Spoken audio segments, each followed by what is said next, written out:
प्रशस्तदर्शनज्ञान चारित्र प्रतिपादनम।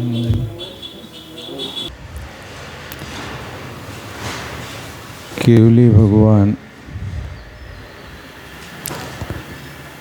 चारों गतियों के स्वरूप का वर्णन कर रहे हैं। उनमें देव गति के स्वरूप का वर्णन अभी चल रहा है। 147 नंबर का श्लोक है। संकल्प मात्र संभूत सर्वोपकरणं पुरो विषयोत्थम सुखम ताभि प्राप्नुवन्ति समं सुराः। अब देखो, यंत्र दशावा से लिखा ना, उसका संधि विच्छेद कर लेना। यत ति दशावा से, यत के लिए उत्ता के लिए ना कर दिया है। कहती यत मने जो, त्रिदशवा से, त्रिदश माने देव के जो सुख उत्पन्न होता है, ओ वहाँ ताभी, ताभी माने देवांगनाओं के साथ संकल्प मात्र संभूता। संकल्प माने मन में विकल्प उत्पन्न हुआ और विकल्प होते ही संभूत यानी उत्पन्न हो जाते हैं सारे के सारे सुख। सर्वोपकरणम पुरु, और सारे के सारे उपकरण अधिक मात्रा में उत्पन्न हो जाता है। विषयोत्थम सुखम सुराः ताभि समं प्राप्नुवन्ति। विषयोत्थम माने पंच इंद्रियों के विषयों से उत्पन्न होने वाले। विषयोभ्यः उत्थम इति विषयोत्थम। इन पंचेंद्रियों के विषयों से उत्पन्न होने वाले सुख को ताभि समम, ताभि समम माने उन देवांगनाओं के साथ सुरा प्राप्नुवन्ति, उन सुखों को प्राप्त होते हैं।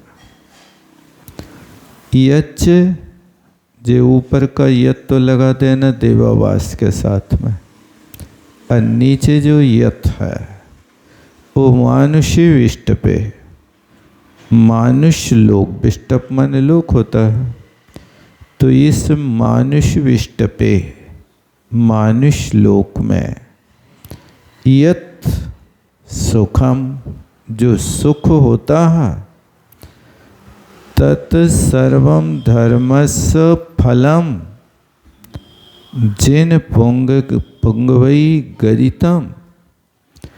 ये मनुष्य लोक में जो भी सुख है वो सब धर्म का फल है, ऐसा जिनेन्द्र भगवान ने गरितम, गरितम माने कथितम, कहा है। तद का मूड़ा इकट्ठा कर दिया है गरितम, लेकिन तद को अलग रख सकते हैं। गरितम स्वतंत्र क्रिया है और तद जो है ये सर्वनाम संज्ञक है। तत्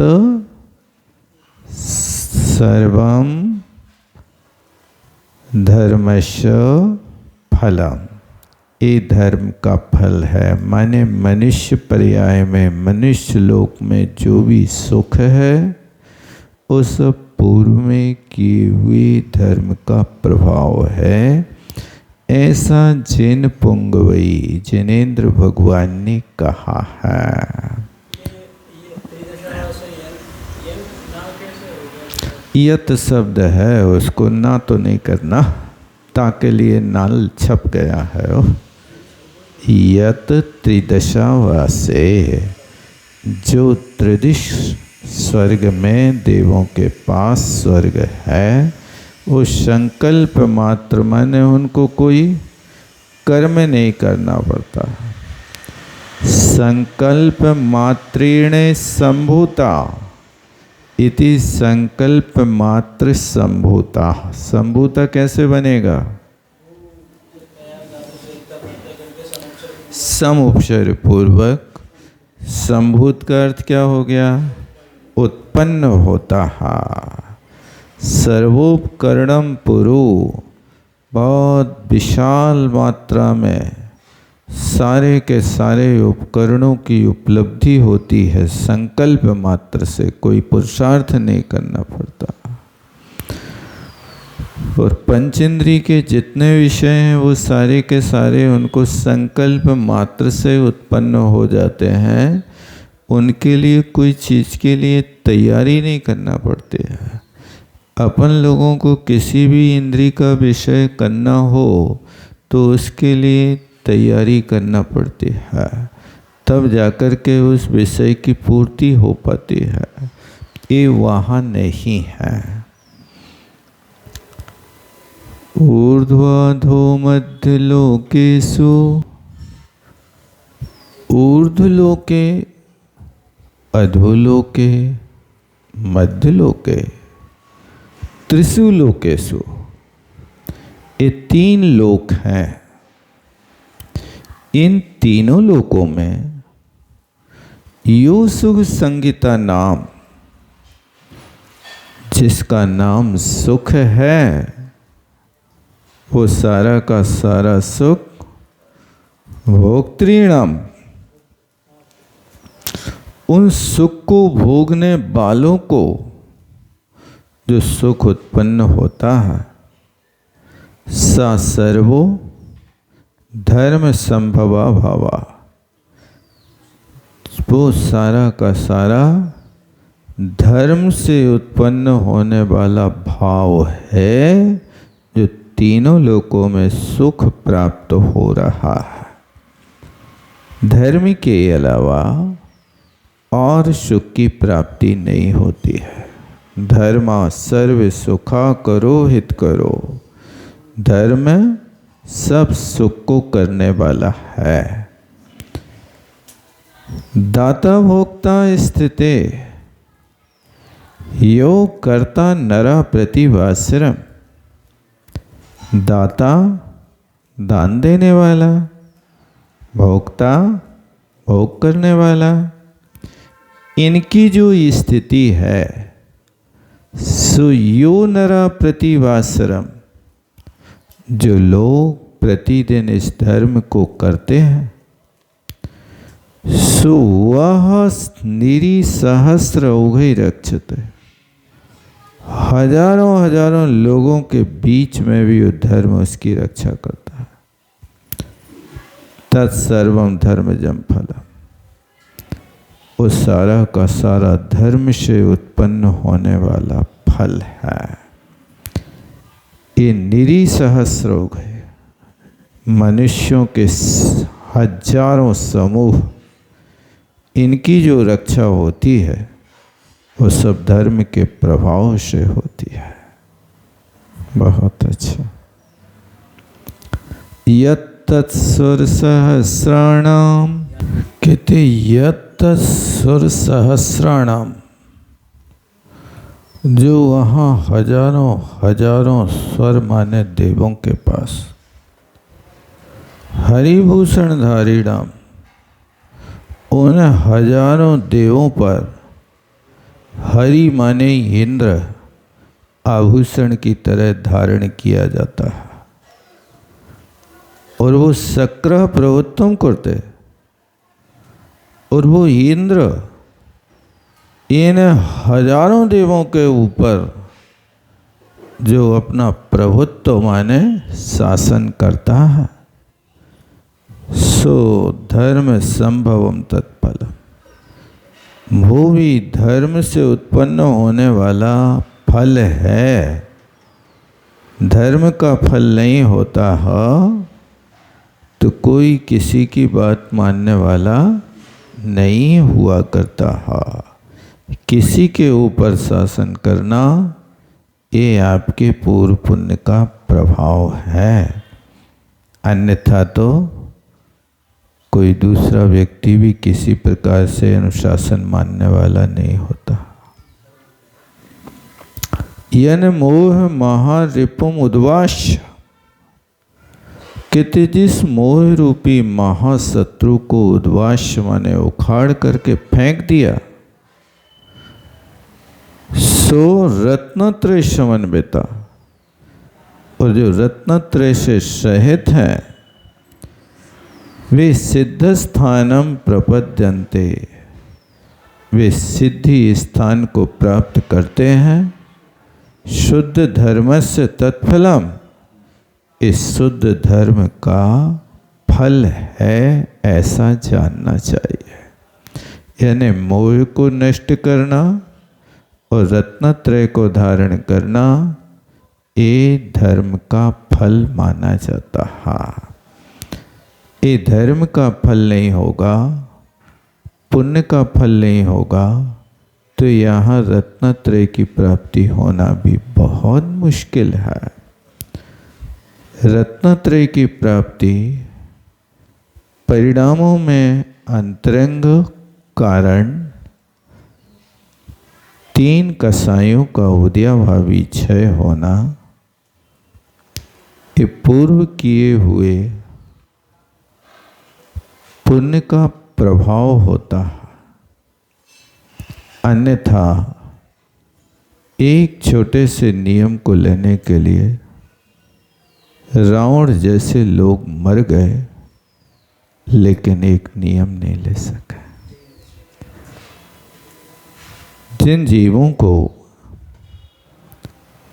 नरक आयु आदि का बंध हो जाए तो वे अपने जीवन में अणुव्रत महाव्रत की भावना भी नहीं कर सकते। लेना तो छोड़ो, उनके अंदर भाव भी पैदा नहीं होगा कि मैं कुछ कर सकूं।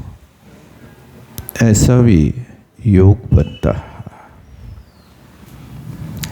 कई लोगों का सिद्धांत है कि व्रतों को तो बाद में लेना, पहले सम्यक दर्शन प्राप्त करो। ऐसे सिद्धांत वाले लोग सम्यक दर्शन की प्रतीक्षा करते रहते हैं और अपने जीवन को खपा देते हैं। यदि सम्यक दर्शन के अभाव में व्रत ले लेते हैं तो व्रत भी सम्यक दर्शन की उत्पत्ति का कारण हो सकता है, क्योंकि व्रतों का पालन होगा, आपकी लेशा बदलेगी, परिणामों में विशुद्धि होगी, तो वो विशुद्धि आपको वहां तक ले जा सकती है। और यदि ये नहीं होगा तो फिर सम्यक दर्शन आपका कोई बस तो चलना नहीं है कि भाई चलो हम आज की तारीख में सम्यक दृष्टि बने जा रहे हैं।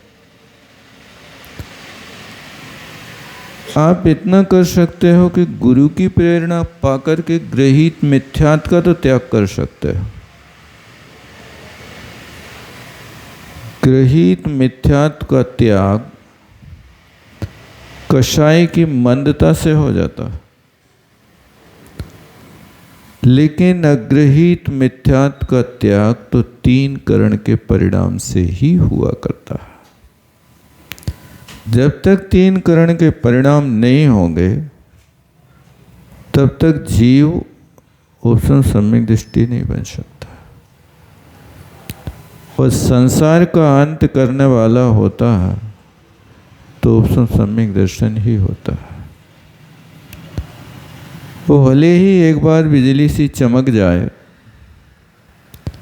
लेकिन एक बार की बिजली चमकने पर भी व्यक्ति की शकल तो दिख ही जाती है, कौन है ये? तो उससे वो परिचय कर लेता है कि ये हमारा स्वरूप है। इसलिए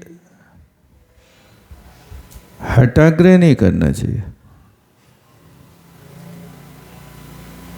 पुरुषार्थ सही करना चाहिए। अखिल प्रयत्न ने प्रयोग किया है अमृतचंद स्वामी ने पुरुषार्थ देव उपाय में, अपनी शक्ति लगा करके कार्य करने का प्रयास करना चाहिए। अप्राप्य मानुषम जन्मो सच धर्मो, और वह धर्म मानुषम जन्म अप्राप्य ना लभते।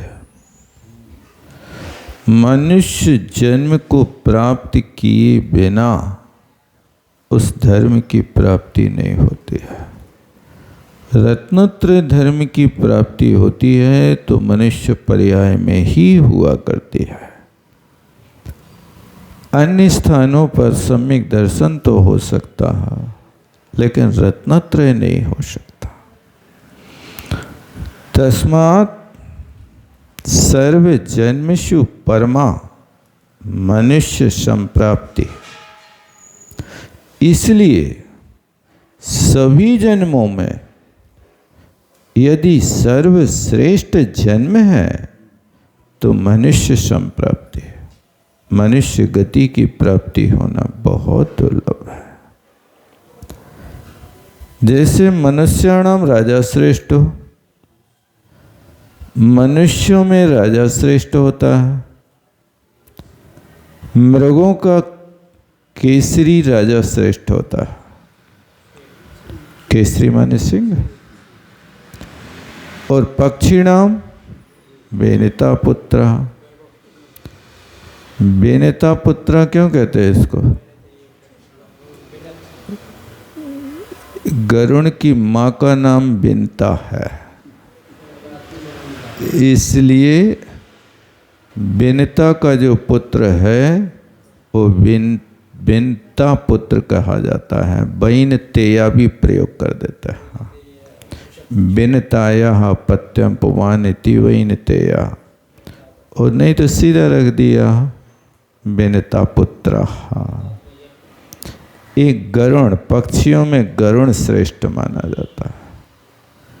और भवाना मानसो भवा, और असंख्यात भवों में देखा जाए तो मनुष्य भव श्रेष्ठ माना जाता है। श्रेष्ठ शब्द सबके साथ लगाना। मनुष्याणाम राजा श्रेष्ठा, मृगाणाम केसरी श्रेष्ठा, पक्षीणाम बिनता पुत्र श्रेष्ठा, और भवानाम मानसो भवा श्रेष्ठा। सारस्त्रिभुवने धर्मा, धर्मा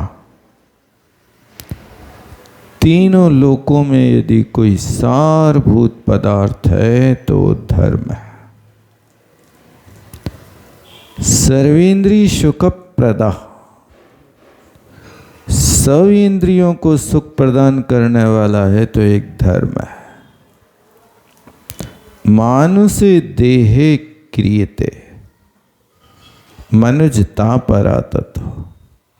इस मानुष देह में सर्व इंद्रियों का सुख होता, उससे मनुजता श्रेष्ठ मानी जाती है। तृणानाम सालिया श्रेष्ठ, तृणों में सर्वश्रेष्ठ साली श्रेष्ठ माना जाता है। साली नाम का घास, ये साली नाम की एक धान होती है। तंडुल साली सुगंध अति, ये सालिया।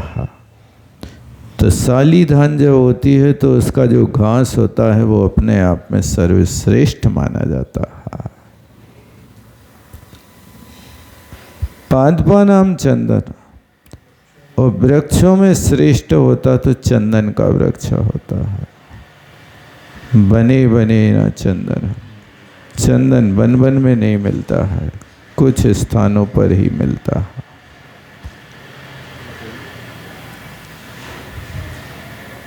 उपलानाम रत्नानि, और पत्थरों में यदि सर्व कोई श्रेष्ठ है तो रत्न श्रेष्ठ। भवानाम मानुषो भव, और सब भवों में यदि कोई श्रेष्ठ है तो मनुष्य भव श्रेष्ठ। उत्सर्पणी सहस्राणी, भ्रमण करके कथंचन लभ्यते मनुष्याणाम शरीरिणाम जन्म। इन हजारों उत्सर्पणी के बाद मनुष्य के शरीर का जन्म प्राप्त होता भी है और नहीं भी होता है। नवा यानी हजारों लाखों उत्सर्पणी के बाद मनुष्य बन जाए, इसकी कोई गारंटी नहीं है। बन भी सकता है, नहीं भी बन सकता। दुर्लभताम तद यह दुर्लभम।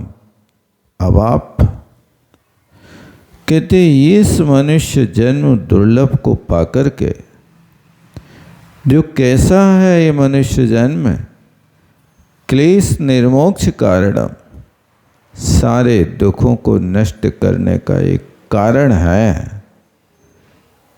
ऐसा जनो धर्मो ना कुरुते, ऐसा व्यक्ति जन्म पाकर के यदि धर्म नहीं करता है तो असौ पुनः दुर्गति आती है, तो फिर से वो दुर्गति का पात्र हो जाता है। यानी मनुष्य जन्म मिला लेकिन धर्म करने की योग्यता नहीं हुई तो लौट को बुद्धू फिर घर को आ गए।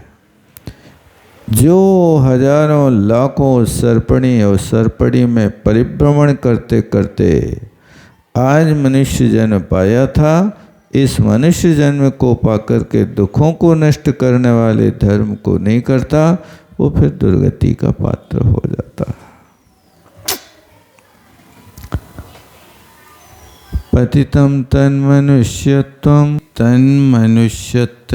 पतितम। यदि वो मनुष्य जन्म से फिर पतित हो गया तो पुनर्संगमम दुर्लभम, फिर वो मनुष्य जन्म पाना बहुत दुर्लभ है, बहुत दुर्लभ है। कैसे दुर्लभ है? जैसे समुद्र शलले महागुणम रत्नम नष्टम, जैसे समुद्र के पानी के बीच में महागुण माने अमूल्य रत्न, नष्ट माने गिर जाए, तो समुद्र के बीच से जैसे उस रत्न को पाना दुर्लभ है, इसी तरह मनुष्य पर्याय को पाकर के यदि फिर दुर्गति में गिर जाए तो फिर हजारों लाखों सर्पणी पार करने के बाद फिर से मनुष्य पाना बहुत दुर्लभ है। मानुष्य लोके यहैव यथोचितम धर्मम कृत्वा, कहते धर्म की व्यवस्था तो इस मनुष्य लोक में ही है, अन्यत्र धर्म नहीं होता। देव गति चारित्र शून्य रह गई, हम वहाँ असमर्थ बनकर रह गए। देव गति के जीवों के पास साक्षात समोह शरण मिलता है और बार बार वे निंदा गर्हा करते हैं कि कब इस मनुष्य पर्याय को पाकर के और एक कार्य करो, लेकिन देव गति में वे सिर्फ ये विचार कर सकते हैं लेकिन आचरण नहीं कर सकता है। देव गति चारित्र शून्य रह गई। इसलिए धर्मम यथोचितम मानुष्य लोके यहैव, इसी लोक में ही ये यथोचित धर्म किया जा सकता है। स्वर्गादिषु सर्वम प्राणभृता फलम प्रपद्यन्ते, सारे के सारे प्राणी स्वर्ग आदि को प्राप्त होते हैं तो वे सब धर्म के फल से होता है। सर्वज्ञ युक्तम इदम श्रुत्वा भानुकर्ण, अब जो भानुकर्ण था ओ भानुकर्ण, रावण का भैया का नाम है ना कुंभकर्ण। तो भानुकर्ण भगवान के ये सब वचनों को सुन करके सासमदा पात आनंद को प्राप्त हो गया। धन्य है भगवान, आपकी महिमा अलौकिक है। भक्त्या, भक्ति से प्रणाम नमस्कार करके पद्माक्षा, वो कमल नयना, कृतांजलि पर्यपच्छत, बद्धांजलि होकर के अब अनंत वीर भगवान से प्रश्न पूछता। अभी रावण ने पूछा था, अब भानुकर्ण पूछ रहा है। इतना ही रहने दो।